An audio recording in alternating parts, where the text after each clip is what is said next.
Pastor Wagner here. This is my weekly video blog. This week I'm going to respond to a video that a man named Stevebob1967 did on YouTube, which was in response to my video last week on why Christians who believe in evolution ought to become atheists. His video was titled Defending the Faith, re Pastor Wagner's Dear Evolutionist, Please Become an Atheist, and I will post a link to that in the description of this video. So Steve was charitable enough to, he was charitable to me in his video, and I want to afford the same courtesy to him in this video. So Steve thinks, and I will not be able to address everything that he did in his video. I may address the objection that he had to me referring to evolution as dirt evolving into people. I may talk about that one another time. But what I really want to do in this one is talk about what Steve said about how the first 11 chapters of Genesis, in his view, are parables or allegory. They're not to be taken literally. So Steve thinks, like I said, that the first 11 chapters in Genesis in particular, and some other areas, he mentioned Lot's wife being turned into a pillar of salt, and I assume probably he also believes that Jonah was not actually swallowed by a whale, and so on. He thinks that those parts of the Old Testament are parables or allegories. Steve thinks that the account of the creation of the world and of Adam and Eve are a parable. The thing is, though, Jesus and the Apostle Paul didn't agree with Steve. They seemed to think that these were literal, actual events. Jesus said in Mark 10, verses 6 and 7, which is what he bases his doctrine of divorce and remarriage on, he says in Mark 10:6, "But from the beginning of the creation, God made them male and female." Verse 7, "For this cause shall a man leave his father and mother and cleave to his wife." Those are two quotes, one from Genesis 1, one from Genesis 2, which establishes that Jesus believed that Adam and Eve were created at the beginning of the creation. Jesus affirmed a literal, actual creation, just like it says in Genesis. The Apostle Paul thought the same thing. He said in 1 Corinthians 15:45, "And so it is written, the first man, Adam, was made a living soul, and the last Adam was made a quickening spirit." Paul said here, the first man, Adam, was made a living soul. He's quoting back there from Genesis chapter 2 again. And Paul also said in 1 Timothy 2:13, "For Adam was first formed, then Eve." Strange that Paul would base his doctrine off of two mythological creatures that never actually existed back in the Old Testament. Steve thinks that the account of the fall of man is a parable. But the thing is that Jesus and the Apostle Paul specifically, I'm going to give you verses, disagreed with Steve. He says there, Paul said in Romans 5 in verse 12 through 14, Wherefore, as by one man sin entered into the world, and death by sin, and so death passed upon all men, for that all have sinned. For until the law, sin was in the world, but sin is not imputed when there is no law. Nevertheless, death reigned from Adam to Moses, even over them that had not sinned after the similitude of Adam's transgression, who is the figure of him that was to come. Adam was a figure of Christ. Adam was a real person. He really sinned, and his sin actually passed down to all men.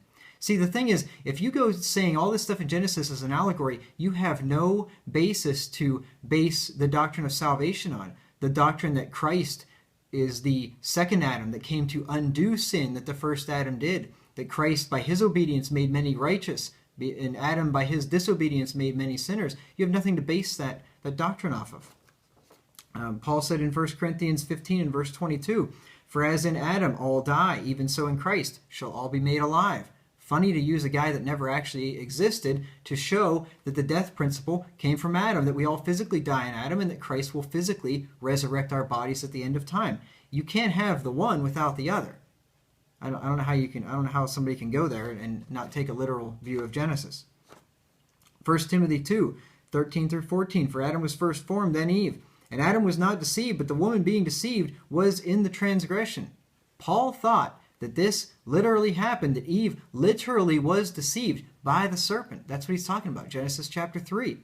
So who are you going to believe, Steve or Paul? Steve thinks that the account of Cain and Abel is a parable. But Jesus and the apostles, Paul and John, they didn't think so. Jesus said in Matthew 23 and verse 35, that he's talking to these Pharisees, "That upon you may come all the righteous blood shed upon the earth, from the blood of righteous Abel unto the blood of Zacharias, son of Barachias, whom you slew between the temple and the altar." Jesus said that Abel was the first righteous blood that was slain. That was slain. So Did Abel really exist? Well, Jesus seemed to think that he really existed, that he was an actual person, that his brother Cain actually killed him. The Apostle Paul said in Hebrews 11 and verse 4, "By faith Abel offered unto God a more excellent sacrifice than Cain, by which he obtained witness that he was righteous, God testifying of his gifts, and by it he being dead yet speaketh." Kind of strange for Paul to write this chapter on the heroes of faith and exhorting us to be steadfast in the faith, and then to use characters that never actually even existed, like Abel. Kind of strange, isn't it? 1 John 3 and verse 12 says, "Not as Cain, who was of that wicked one, and slew his brother. And wherefore slew he him? Because his own works were evil, and his brother's righteous." John is talking matter-of-factly. He is referring to literal, actual history where Cain literally, actually slew Abel. Now, Steve says that he believes the New Testament. He doesn't even think we really need the Old Testament. He says he believes it. But does he believe these verses, which verify that the Old Testament is literally, actually true? It's history. Does he believe that?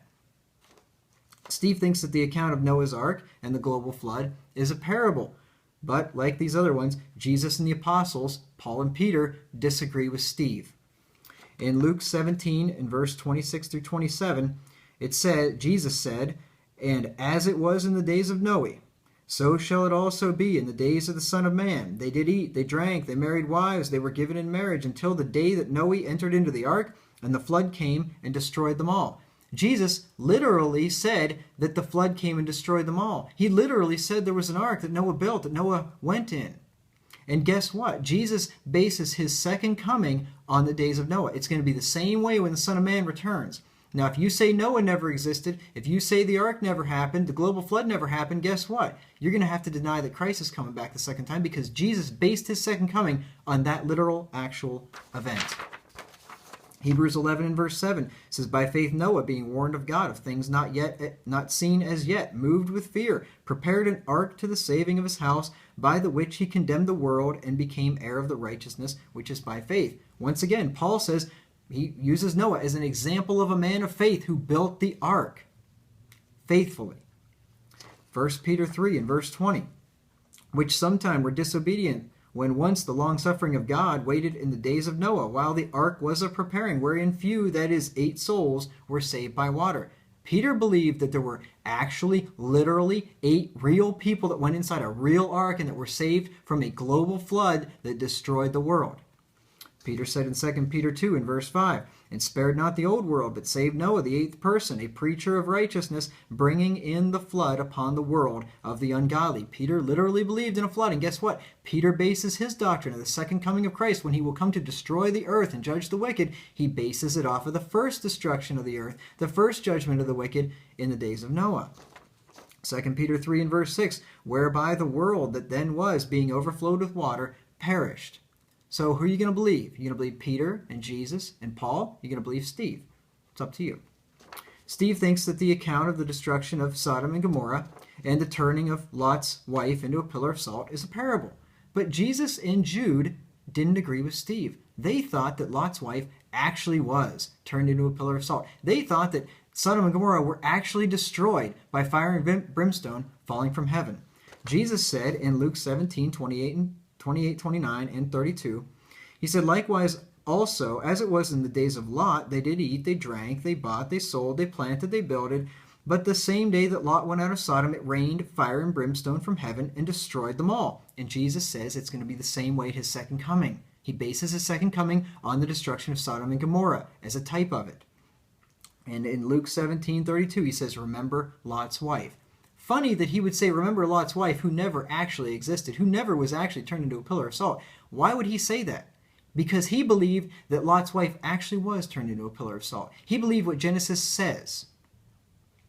Jude said in Jude 1:7, "Even as Sodom and Gomorrah and the cities about them in like manner, giving themselves over to fornication and going after strange flesh, are set forth for an example, suffering the vengeance of eternal fire." Jude believed in the literal, actual destruction of Sodom and Gomorrah as well. Steve likely, and like I said, I don't think he actually said this, but I'm assuming, and if I'm wrong, correct me if I'm wrong, Steve likely thinks that the account of Jonah being swallowed by a whale is also a parable. But Jesus disagreed with that.